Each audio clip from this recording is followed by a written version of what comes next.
porventura tenha perdido algum dos estudos, você então pode recorrer a esse site, escatologia.com.br, e ali você então poderá obter e se informar a respeito dos mesmos. Hoje nós vamos tratar de um tema consequente ao tema que nós abordamos nos últimos domingos, que é o Tribunal de Cristo. E para isso eu quero fazer uma breve síntese a respeito dos eventos posteriores ao arrebatamento da igreja. Eu tenho um gráfico que você pode ver aí, sobre os eventos que vão acontecer envolvendo o arrebatamento da igreja. Você pode ver, então, que nós estamos vivendo a era da igreja, e haverá um momento que a igreja será arrebatada. Ninguém sabe o dia, ninguém sabe a hora, mas os sinais são cada vez mais claros quanto à sua iminência. Quando nós subirmos, então, acontecerão dois eventos no céu: o Tribunal de Cristo, sobre o qual trataremos hoje, nesta manhã, e as bodas do Cordeiro. Ao fim das bodas do Cordeiro, aliás, enquanto acontecem esses dois eventos no céu, haverá na terra a chamada Grande Tribulação. Depois desses eventos, então, Jesus voltará com a sua igreja, com o seu exército angelical, e aí implantará então na terra o reino milenial. Então essa é uma breve síntese do que acontecerá envolvendo os momentos posteriores ao arrebatamento. Vamos falar então sobre a duração desse julgamento. Nós aprendemos na escola que o tempo ele é relativo. Ele varia conforme o ponto de vista de quem o contabiliza. Por exemplo, na terra o dia tem 24 horas. Em 24 horas, então, tudo recomeça. Em Mercúrio, o dia dura 58 dias terrestres. E em Vênus, um dia equivale a 243 dias na Terra. Quase um ano da Terra é um dia em Vênus. Então, nós devemos, em primeiro lugar, entender que, enquanto na perspectiva da Terra temos 7 anos do período da Grande Tribulação, na perspectiva do céu, na perspectiva do mundo espiritual, não há nem como contabilizar isso. Então, nós devemos entender que não há nem como supormos quanto tempo vai durar na dimensão celestial esse tribunal de Cristo. O que nós sabemos é que vai ser um período muito longo. Assim como 2 Pedro, por exemplo, o apóstolo Pedro esclarece na sua segunda carta, no capítulo 3, versículo 8, o seguinte: mas há uma coisa, amados, que vocês não devem esquecer, que, para o Senhor, um dia é como 1000 anos, e 1000 anos são como um dia. Então, para nós, não é importante analisarmos quanto tempo na dimensão celestial durará esse julgamento. O que nos importa saber é que estaremos lá com o Senhor. Bom, esse tribunal tem uma característica: o seu magistrado será Jesus. É um fato que tudo o que nós fazemos, todos os nossas ações na terra serão um dia julgados, tanto os salvos como os perdidos. O texto de Jeremias, capítulo 17, no versículo 10, diz assim: eu, o Senhor, sondo o coração, eu provo os pensamentos, para dar a cada um segundo os seus caminhos, segundo o fruto de suas ações. O texto de Jeremias diz que o Senhor fala que vai dar a cada um então vai receber o fruto de suas ações. Agora, teremos então dois julgamentos futuros relacionados à igreja e aos perdidos. Teremos outros julgamentos também, depois trataremos sobre isso, teremos o julgamento dos anjos, teremos o julgamento das nações, mas o fato é que, no geral, em termos da humanidade, nós teremos dois grandes julgamentos: o dos salvos, que é o que nós estamos tratando nesse dia, e o dos que não serão salvos, que nós depois analisaremos. As diferenças estão em que, na época que acontecerão esses julgamentos, nos magistrados que estarão à frente desse julgamento e a finalidade desse julgamento. Quanto aos perdidos, volto a dizer, não vamos tratar desse julgamento agora, mas quanto aos perdidos, eles vão ser julgados no final da dispensação do milênio. no tribunal chamado, que a Bíblia descreve como Tribunal do Grande Trono Branco. E o objetivo é confirmar a condenação já existente na humanidade. O texto de Romanos capítulo 3, versículo 23, eu aqui cito apenas 3 como referências a esse momento. A Bíblia diz: pois todos pecaram e carecem da glória de Deus. Todos pecaram, todos somos pecadores e carecemos da glória de Deus, carecemos da ação misericordiosa de Deus para sermos salvos. A Bíblia diz em Romanos, no mesmo Romanos, só capítulo 6, versículo 23, o seguinte: porque o salário do pecado é a morte, mas o dom gratuito de Deus é a vida eterna em Cristo Jesus nosso Senhor.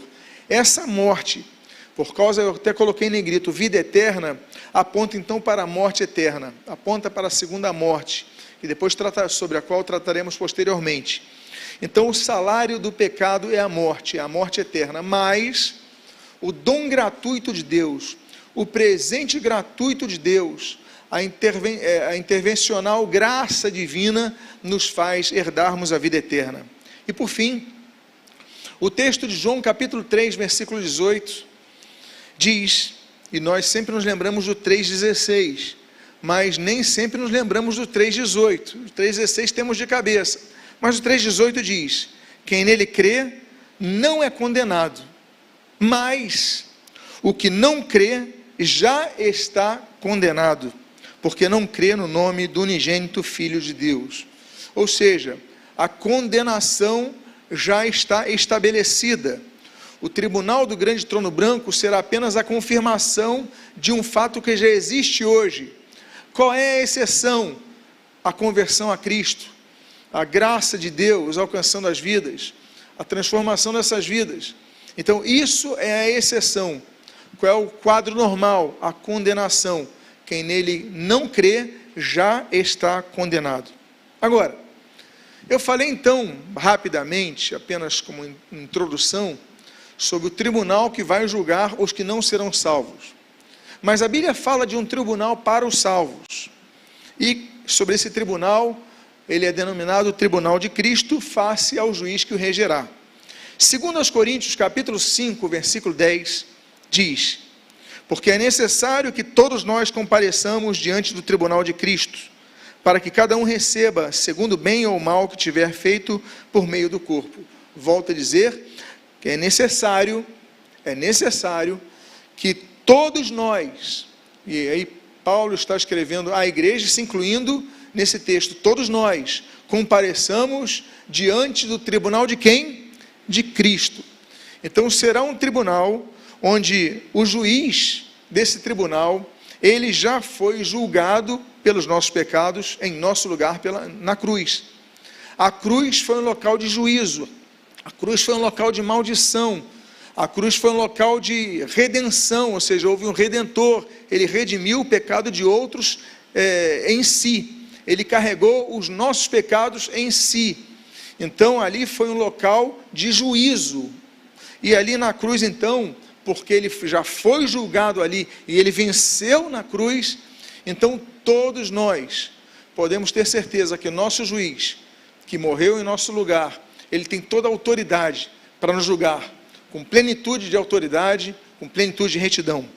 A Bíblia diz em 2 Timóteo, capítulo 4, versículo 8, o seguinte: desde agora me está guardada a coroa da justiça, que o Senhor, reto juiz, me dará naquele dia, e não somente a mim, mas também a todos os que amam a sua vinda. Note o texto inicial: me está guardada a coroa da justiça. Será então um momento de coroamento, de coroação, e será dada pelo reto juiz, que dará naquele dia. A Bíblia diz em João capítulo 5, no versículo 24 ao 27, o seguinte: em verdade lhes digo, quem ouve a minha palavra e crê naquele que me enviou, tem a vida eterna, não entra em juízo, mas passou da morte para a vida. Em verdade lhes digo, que vem a hora, e já chegou, em que os mortos ouvirão a voz do Filho de Deus, e os que a ouvirem viverão, porque assim como o Pai tem a vida em si mesmo, também concedeu ao Filho ter a vida em si mesmo, e lhe deu autoridade para julgar, porque é filho do homem. Olha, Deus, o Pai, deu autoridade para Cristo julgar, diz o texto, de maneira clara, de maneira explícita, porque é filho do homem, morreu na cruz como homem, e como homem venceu. Então ele tem autoridade para julgar.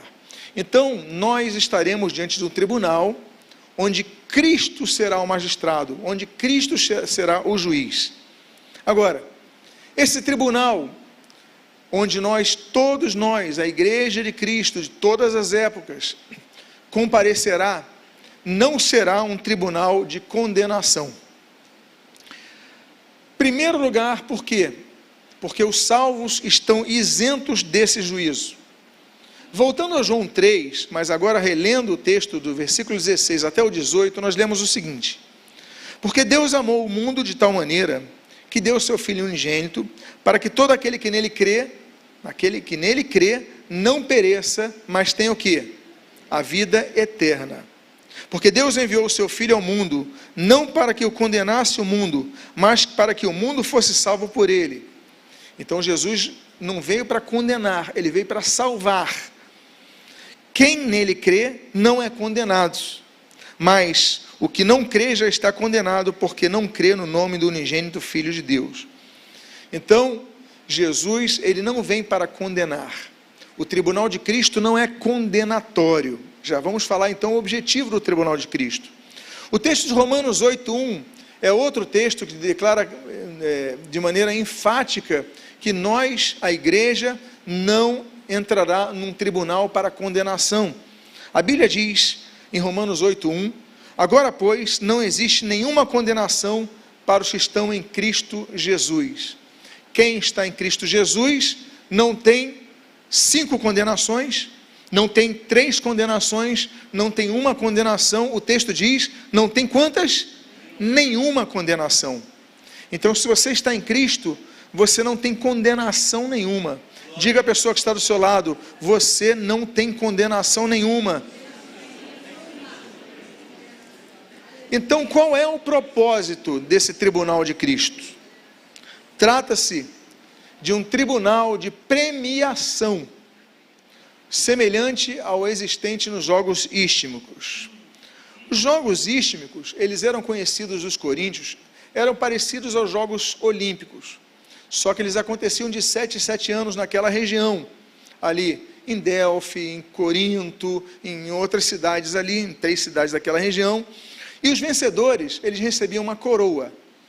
O prêmio não era uma medalha, como acontece hoje, ou um troféu para a equipe, ou uma medalha a cada um dos componentes da equipe, mas era uma coroa. E o termo utilizado na Bíblia para os que vão entrar e receber essas coroas é um termo diferente da perspectiva que muitos têm da coroação nos céus, porque o texto grego é Stéfanos. Stéfanos é um tipo de coroa diferente de outro termo grego que aponta a coroa, por exemplo, que está em Cristo, que é a diadema. Então nós temos esse exemplo. Essa coroa que você está vendo é em grego chamado diadema. Agora existe uma outra coroa, na próxima imagem você pode ver, que é Stéfanos. São coroas diferentes, só que o português, ele traduziu ambas as palavras como coroa. Então, qual é a coroa que nós receberemos? É a de cima? Não. É a coroa atribuída aos vencedores dos chamados Jogos Atléticos, dos Jogos Ístmicos, dos Jogos Olímpicos, dessa grande corrida que estamos trilhando. Os vencedores receberão a coroa. Que tipo de coroa? A coroa dos atletas que vencem. Então, não é o coroamento como reis, como a coroa de reis, mas é o coroamento como a coroa dos vencedores nesses Jogos Atléticos. Agora, como é que eles recebiam essa coroa?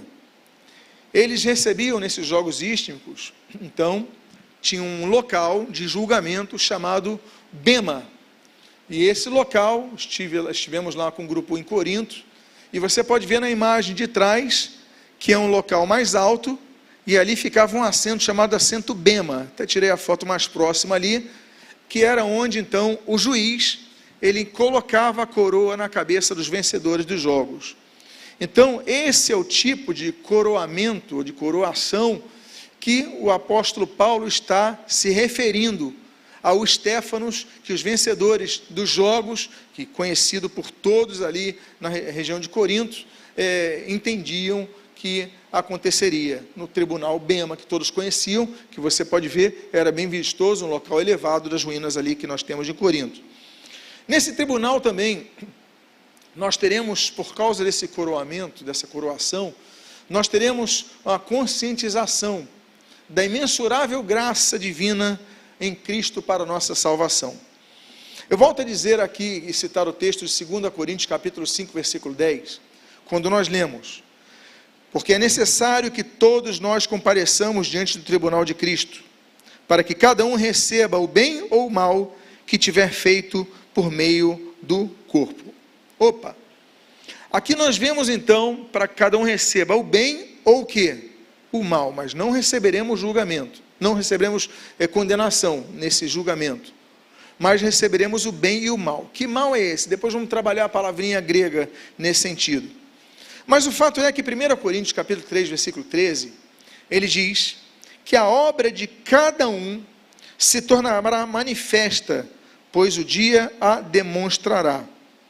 Então, nós nesse dia vamos ver as nossas obras, serão apresentadas a nós as nossas obras, e ali então nós vamos entender aquilo que nós fizemos e aquilo que nós deixamos de fazer, os dons que nós usamos e os dons que nós retivemos, que nós não usamos, o que nós podíamos ter feito pela obra de Deus, pelo reino de Deus, e o que nós então deixamos de fazer.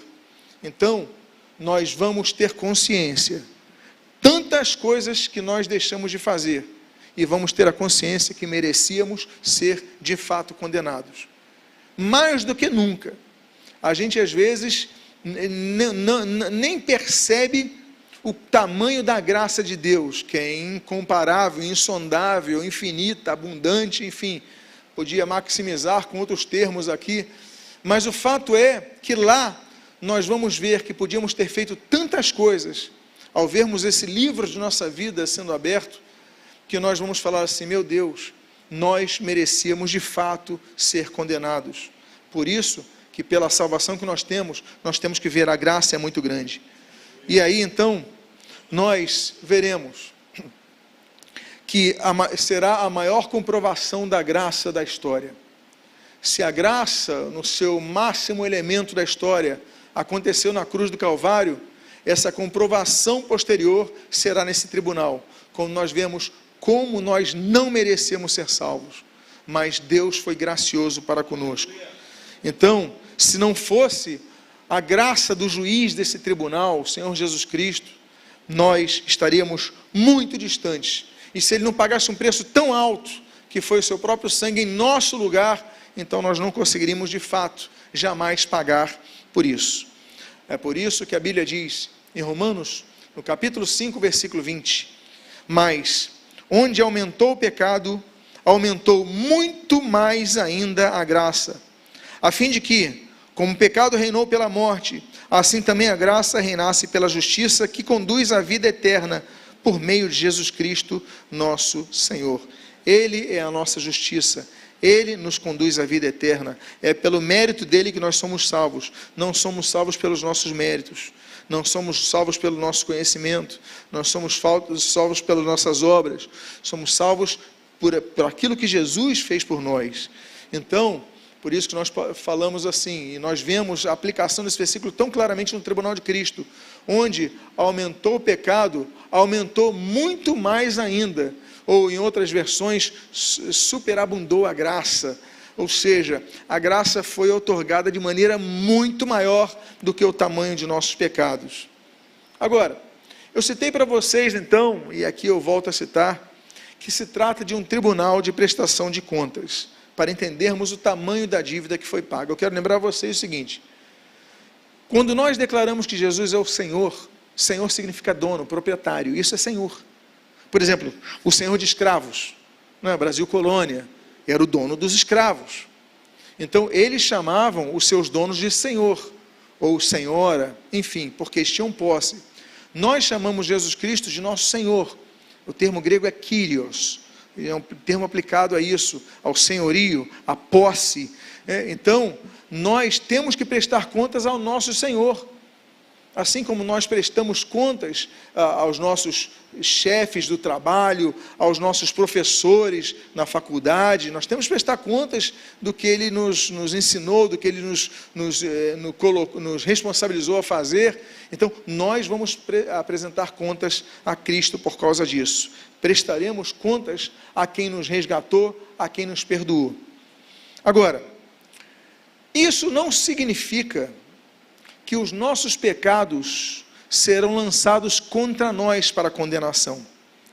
Pelo contrário, e assim também como os galardões que nós receberemos não redundarão no crescimento de nossa vaidade, não teremos isso lá. Lembra que nós falamos da mudança que passaremos com a glorificação dos corpos? Então não teremos esse tipo de pensamento lá. Então não nos envaideceremos com isso. Viveremos uma plena alegria ali. Mas sobre os pecados, meus amados irmãos, nós devemos saber que não serão jogados contra nós para condenação. Será apenas um registro do que nós fizemos e do que deixamos de fazer. Já vamos falar sobre isso. Filipenses capítulo 1, versículo 10 e versículo 11 diz: para que vocês aprovem as coisas excelentes e sejam sinceros e inculpáveis para o dia de Cristo, cheios do fruto da justiça, que vem por meio de Jesus Cristo, para a glória e louvor de Deus. Então, o objetivo de nós recebermos esse galardão, quando nós percebemos, olha, a graça de Deus foi muito grande na minha vida, Deus foi muito misericordioso na minha vida, eu tenho que glorificar a Deus, eu tenho que louvar a Deus. Olha, meus irmãos, será um momento de glorificação a Deus, como diz ali, para dar glória e louvor a Deus naquele dia. Vai ser um dia de muita glorificação a Deus. Quando nós falamos, olha, tudo isso me perdoaste, tudo isso apagaste da minha vida, eu deixei de fazer tantas coisas e o Senhor me outorgou essa salvação. Então, glória a Deus, será um momento de grande glorificação. Nós lemos em Mateus capítulo 5, no versículo 16, o Senhor Jesus explicando, ensinando, apontando: assim brilhe também a luz de vocês diante dos outros, para que vejam o quê? As boas obras que vocês fazem e glorifiquem o Pai de vocês que está nos céus. Então nós fomos feitos para boas obras, e ali o Senhor Jesus apresentará as boas obras que nós fizemos. Quer lembrar que nós não somos salvos pelas obras, mas pela fé. Mas as boas obras devem prosseguir a vida que é salva por Cristo. E aí então as vidas glorificarão a Deus. Nós damos glórias quando ouvimos boas coisas que as pessoas fazem, é verdade? Glórias, poxa, que bênção, parabéns, porque você faz coisas tão boas. Imagina naquele momento, quando nós vimos tudo que Deus fez por nós, nós vamos glorificar a Deus. Agora, relembrando, não será um tribunal para julgamento dos pecados, será um tribunal para glorificação, será um tribunal para premiação, será um tribunal para recompensa. Eu quero lembrar para vocês, mas vai jogar o pecado que eu cometi lá no passado na minha cara? Não, é o que nós fizemos e o que nós deixamos de fazer. Mas é aquele pecado horrível que eu cometi. Eu quero dar uma boa notícia para vocês. Hebreus, capítulo número 10, versículos número 17. Também dos seus pecados e das suas iniquidades jamais me lembrarei. Ou seja, quando nós nos arrependemos, quando nós confessamos a Cristo, quando nós seguimos a vida em Cristo, os nossos pecados, eles são esquecidos. É a palavra de Deus. Dos seus pecados, diz o texto, das suas iniquidades, jamais me lembrarei. Então ali vão se apresentar, olha, o que você fez foi isso, o que você deixou de fazer foi isso, e nós glorificaremos a Deus. Mas não vai ficar falando, olha, lá em 1900 e tanto você fez isso naquele dia, porque não será um tribunal para condenação, será um tribunal para galardoamento. O galardoamento será então composto de acordo com os tipos de obras. Os salvos vão receber fruto do que plantaram em vida. E existe um termo grego muito interessante, que eu vou citar no texto que eu vou ler a seguir, chamado komisetai. Komisetai vem de komizo, que significa receber aquilo de volta, que já é previamente da pessoa. Daí vem a palavra no português, por exemplo, comissão.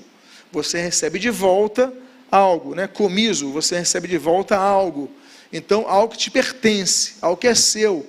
A comissão, voltando a usar o exemplo da palavra próxima no português, aliás, de onde ela é oriunda, você recebe aquilo que já é teu, porque você trabalhou por aquilo, já havia acordado que você receberia uma parte disso, então você recebe a comissão. O comiso, ele é citado em 2 Coríntios, capítulo 5, versículo 10, esse texto base do tribunal de Cristo. Vamos relê-lo. E veja o termo aparecendo aí. Porque é necessário que todos nós compareçamos diante do tribunal de Cristo, para que cada um, olha só o que diz o texto grego, receba. O que está ali? Komisetai. Para que cada um receba segundo o bem ou o mal que tiver feito por meio do corpo. Volto a dizer, depois vou explicar esse mal aqui. Mas ele vai receber de volta, vai receber aquilo que lhe pertence, aquilo que ele semeou. O que nós semeamos, nós colheremos. Então, todas as nossas obras que são feitas por nós aqui, nós vamos receber isso naquele dia do tribunal de Cristo, naquele momento, naquela época, naquele período do tribunal de Cristo.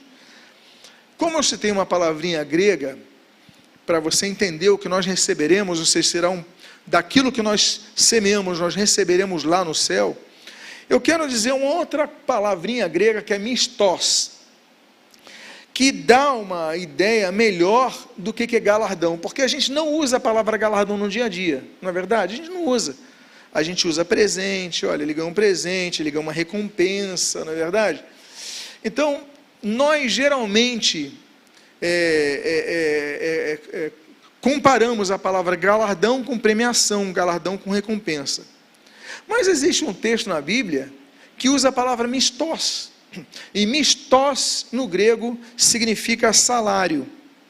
A Bíblia diz em 1 Coríntios, capítulo 3, versículo 14, o seguinte: se permanecer a obra de alguém sobre o fundamento edificou, esse receberá mistos, esse receberá galardão, esse receberá salário. O que é o salário? É o fruto, é o resultado do trabalho, é o resultado de uma ação, é a recompensa de uma ação, mas é uma recompensa contínua. Você tem um salário, não é algo que acontece eventualmente. Então, é um comprometimento que tem a você. Ou seja, o galardoamento é algo que nós receberemos e teremos para todo sempre. Então, se por um lado, a nossa salvação é exclusivamente pela fé, a entrega dos galardões será pautada pelas obras. Desse modo, as nossas obras serão julgadas, haverá uma prestação de contas, mas o galardoamento vai ser diferente a cada um, até porque a parábola dos talentos mostra que Deus distribuiu talentos diferentes a cada um daquelas 3 pessoas. Deus distribuiu dons diferentes a cada um de nós aqui. Ele tem dom que eu não tenho, ela tem dom que eu não tenho, eu tenho dom que ela não tem, eu tenho dom que ele não tem. Somos pessoas diferentes, com dons diferentes, talentos diferentes e obras diferentes. Então, nem todas as obras redundarão em galardões. Como é que eu explico isso? Vamos ao texto de 1 Coríntios, capítulo 3, é um texto um pouco mais longo que usualmente nós colocamos aqui, mas que ele traz uma explanação geral sobre isso, sobre a diferença dos galardões que nós receberemos. 1 Coríntios 3, 8 e de 11 a 15, diz assim a palavra de Deus: ora, o que planta e o que rega são um, mas cada um receberá o seu galardão segundo o seu próprio trabalho. Agora versículo 11: porque ninguém pode lançar outro fundamento além do que foi posto, o qual é Jesus Cristo. Contudo, se o que alguém edifica sobre o fundamento é ouro, prata, pedras preciosas, madeira, feno, palha, manifesta se tornará a obra de cada um, pois o dia a demonstrará.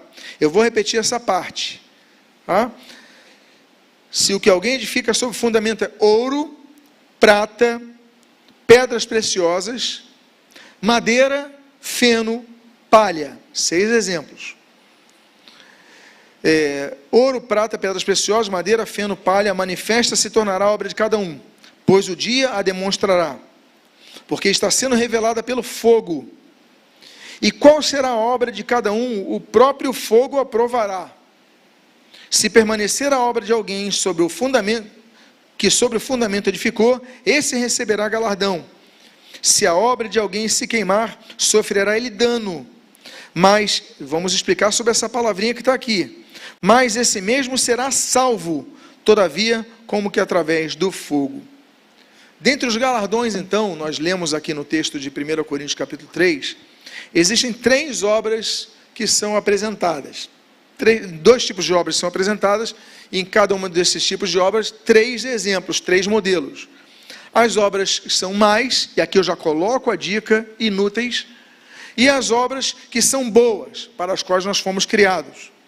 Então, ele vai citar esses 3 elementos, para as obras úteis, e os 3 elementos para as obras mais, e eu já coloco aqui, inúteis. A Bíblia diz em Efésios capítulo 2, versículo 10, pois somos feitura dele, criados em Cristo para o quê? Fomos criados em Cristo para o quê?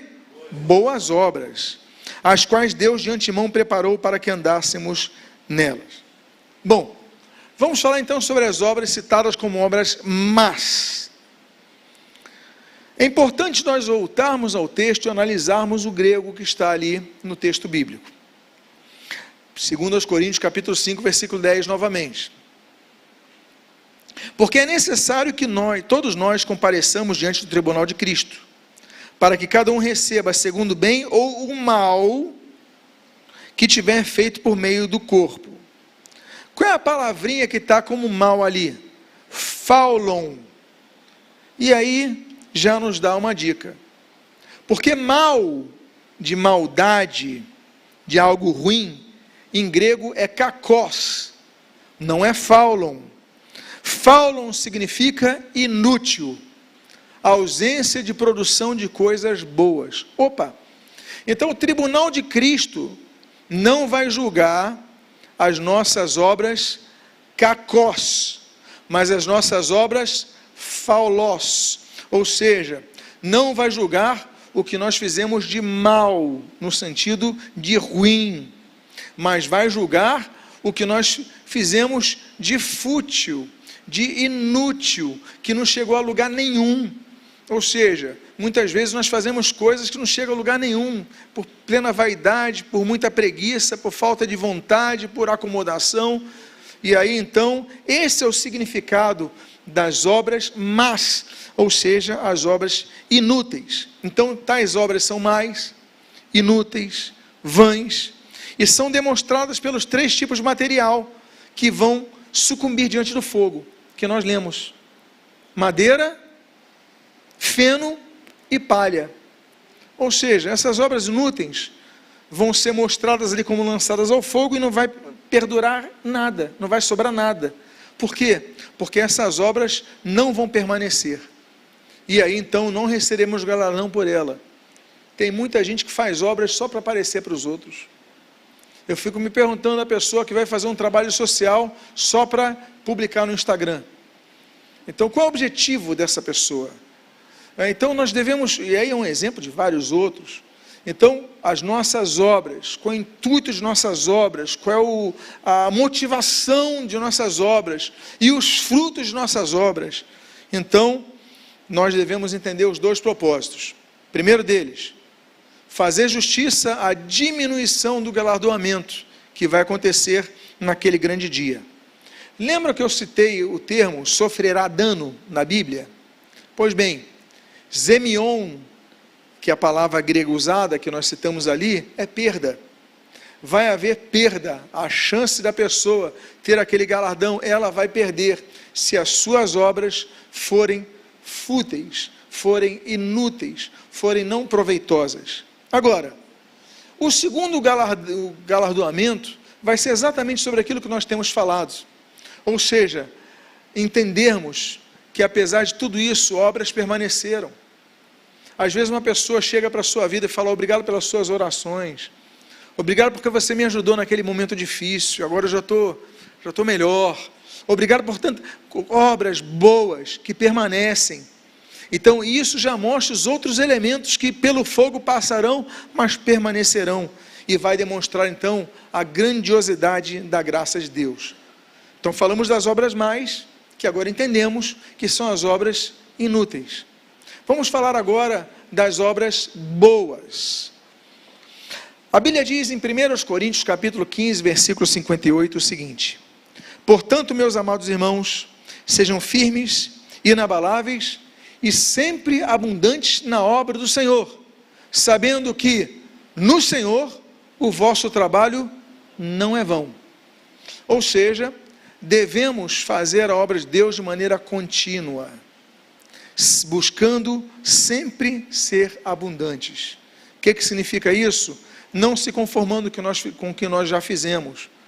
Não que eu tenho que abundar mais, eu tenho que trabalhar mais, eu tenho que produzir mais, eu tenho que procurar. A gente não pode se acomodar. Amados irmãos, não podemos nos acomodar. Por quê? O texto diz: sabendo que no Senhor o vosso trabalho não é vão. Então, meus amados, eles são essas obras que permanecem, essas obras que são boas, mas permanecem. Elas são apontadas com aqueles elementos que nós citamos: o ouro, a prata e as pedras preciosas, porque eles passam pelo fogo, mas permanecem. Ao contrário da palha, do feno, não é verdade? Da madeira, que acabam, as pedras preciosas, o ouro, a prata, eles permanecem. E assim vão mostrar os nossos resultados, as nossas obras, que vão permanecer conosco para todo sempre. Há um texto em Apocalipse, no capítulo 14, no versículo 13, que diz assim: escreva: bem-aventurados os mortos que desde agora morrem no Senhor. Sim, diz o Espírito, para que descansem das suas fadigas, pois as suas obras os acompanham. Ou seja, o galardoamento vai mostrar que aquelas obras, elas permaneceram. Quem são os destinatários? Quem vai receber então esses galardões? Quem aqui gostaria de receber esses galardões? Meu irmão, você vai receber esses galardões, eu vou receber esses galardões, nós vamos receber esses galardões. Quais são os destinatários? Bom, em primeiro lugar devemos entender que há distintos graus de avaliação sobre os dons que nós recebemos, como nós usamos e tudo mais. Então, por exemplo, citando o exemplo dos mestres na igreja, pela grande responsabilidade que os mestres na igreja detêm, eles vão receber um juízo mais rigoroso. Veja o que diz o apóstolo Tiago, no capítulo 3, versículo 1. Meus irmãos, não sejam muito de vocês mestres, sabendo que seremos julgados com mais rigor. Ou seja, quanto mais Deus lhe dá, mais lhe cobrará. Não é isso que o Senhor Jesus fala no Evangelho de Lucas? A quem muito lhe é dado, muito mais lhe será cobrado.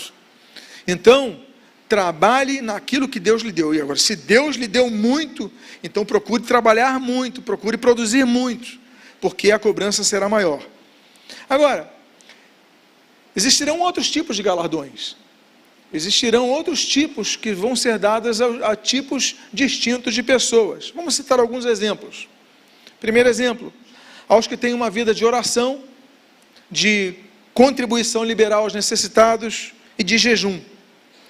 As pessoas que têm essas três características, uma vida de oração, contribuição liberal, ajuda aos necessitados, pessoas que jejuam, eles não vão ser esquecidos nesse julgamento. Mateus capítulo 6, dos versículos 3 a 4, 6, 17 e 18, diz assim: mas, ao dar esmola, que a sua mão esquerda ignore o que a mão direita está fazendo, para que a sua esmola fique em secreto. E o Pai, que vê em secreto, lhe dará o quê? A recompensa. Mas, ao orar, entre no seu quarto e fechar a porta, ore ao seu Pai que está em secreto. E o seu Pai, que está em secreto, lhe dará a recompensa.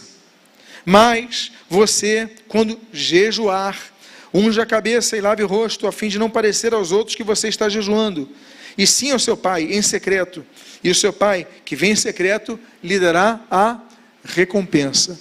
Então, esse galardoamento, essa recompensa, isso dará às pessoas que têm essas características, aos que têm uma vida de oração em secreto, porque tem pessoas que só oram no público, as pessoas têm uma vida de jejum em secreto, porque há pessoas que só jejum em público, as vidas que ajudam os necessitados em secreto, porque há pessoas que só ajudam os necessitados em público. Então, Deus lhes dará a recompensa. O Senhor Jesus, no dia do tribunal, vai lhes dar a recompensa. Outro tipo de pessoas que vão receber essa recompensa: aos que trabalham na seara do Senhor, evangelizando e ganhando almas para Cristo. João capítulo número 4, os versículos 35 a 36, nós lemos: vocês não dizem que ainda faltam 4 meses até a colheita? Eu, porém, lhes digo: levantem os olhos e vejam os campos, pois estão maduros para a colheita. Quem colhe, recebe desde já o quê? A recompensa, e ajunta o seu fruto para o quê? Para a vida eterna, para que se alegrem ao mesmo tempo o que semeia e o que colhe. Então, meus amados, aquele que evangeliza, aquele que lança a semente, aquele que colhe a semente, aquele que leva a pessoa para Jesus, conduz a pessoa para Jesus, então ele vai receber a sua recompensa na vida eterna, ele vai receber o galardoamento. Terceiro tipo de pessoa: os que pastoreiam o rebanho de Deus da maneira correta. 1 Pedro, capítulo 5, versículos 2 a 4 diz: que pastoreiem o rebanho de Deus que é entre vós, não por obrigação, mas espontaneamente, como Deus quer, não por ganância, mas de boa vontade, não como dominadores dos que lhes foram confiados, mas sendo exemplos para o rebanho. E, quando o Supremo Pastor se manifestar, vocês receberão a coroa da glória, que nunca perde o seu brilho. Então, meus amados, nós, aqueles os que pastoreiam, mas que pastoreiam bem, então, da maneira correta, eles vão receber esse prêmio, essa coroação, esse galardoamento. Quarto tipo de pessoas: os que honram os justos profetas de Deus. O Senhor Jesus ensina em Mateus, no capítulo número 10, nos versículos 41 e 42, o seguinte: quem recebe um profeta na qualidade de profeta, receberá a recompensa de profeta. Quem recebe um justo no caráter de justo, receberá a recompensa de justo. E quem der de beber, ainda que seja um copo de água fria, a um destes pequeninos, por ser este meu discípulo, em verdade lhes digo que de modo nenhum perderá a sua recompensa. Ou seja, essa é uma das recompensas que permanecerá, que continuará na sua vida. Quinto tipo de pessoas que vão receber esse galardão, esses galardões: aos que são insultados e perseguidos por causa de sua fidelidade a Cristo, no meio de uma sociedade que odeia os princípios bíblicos. As pessoas perseguem a igreja, as pessoas perseguem os que verdadeiramente procuram seguir a palavra de Deus. O Senhor Jesus já alertara. Em Mateus capítulo 5, nos versículos 11 a 12, a Bíblia diz assim: bem-aventurados são vocês quando, por minha causa, os insultarem e os perseguirem, e mentindo, disserem todo mal contra vocês. Alegrem-se e exultem, porque é grande a sua recompensa nos céus. Porque assim perseguiram os profetas que vieram antes de vocês. Há um outro texto em Lucas capítulo 6, dos versículos 21 a 22 que nós lemos: bem-aventurados são vocês quando as pessoas os odiarem, os expulsarem da sua companhia, insultarem e rejeitarem o nome de vocês como indigno por causa do Filho do Homem. Alegrem-se naquele dia e exultem, está falando daquele dia, pois grande é a recompensa de vocês no céu. E Apocalipse capítulo 2, no versículo 10, nós lemos: não tenha medo de sofrer, não tenha medo das coisas que você vai sofrer. Eis que o diabo está para lançar alguns de vocês na prisão, para que vocês sejam postos à prova e passem por uma tribulação de 10 dias. Seja fiel até a morte, e eu lhes darei a coroa da vida. Ou seja, devemos ser fiéis ao Senhor até o fim, e receberemos o nosso galardão. Um sexto tipo de pessoa que receberá o galardão: as pessoas que amam a vinda de Jesus, as pessoas que aguardam a vinda de Jesus, as pessoas que anseiam a vinda de Jesus, as pessoas que anelam pela vinda de Jesus.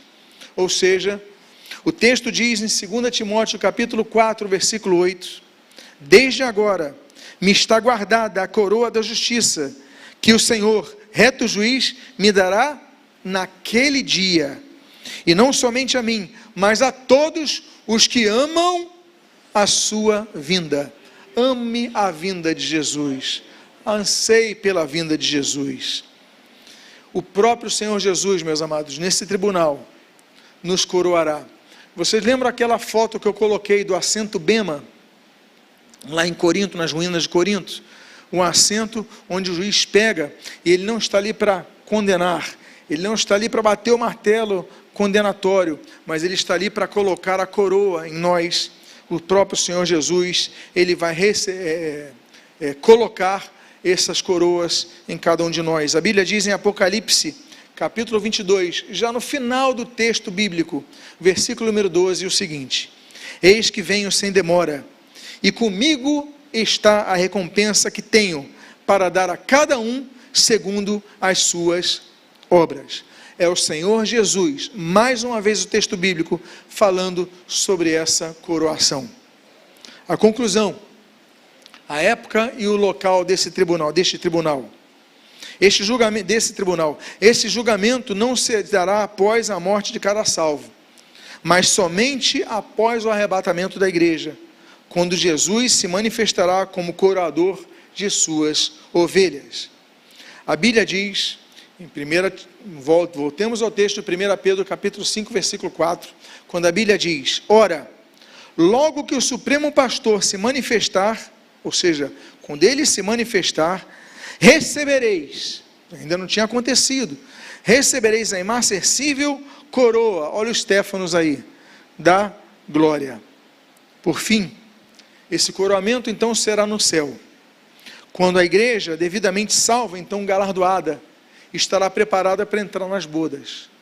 Ela chegou ao céu, ela então foi coroada, ela está ataviada, ela está preparada, a noiva está linda, como no dia 12 de julho de 1992, recebi uma noiva linda. Então, a noiva de Cristo estará preparada para um outro evento que acontecerá no céu, que é o chamado as bodas do Cordeiro. Apocalipse capítulo 19, nos versículos 7 e 8 diz: alegremo-nos, exultemos e demos-lhe glória, porque chegou a hora das bodas do Cordeiro, e a noiva dele já se preparou. A ela foi permitido vestir-se de linho finíssimo, resplandecente e puro, porque o linho finíssimo são o quê? Os atos de justiça dos santos. É por isso que nós dizemos que antes das bodas do Cordeiro acontecerá o tribunal de Cristo, porque os atos de justiça são os que vão vestir essa noiva, e são os atos de justiça dos santos os que vão vestir, ataviar esta noiva para o seu momento. Por isso que no próximo domingo nós estudaremos sobre esse momento tão maravilhoso, tão precioso, tão lindo, tão aguardado, que são as bodas do Cordeiro. Que Deus possa ter abençoado a sua vida de maneira rica e abundante, em nome de Jesus. Amém, queridos? Quero lembrar aos irmãos que todo esse material, texto, vídeo, o áudio, estarão disponíveis no site, nessa semana, no site escatologia.com.br. Fiquemos, pois, de pé.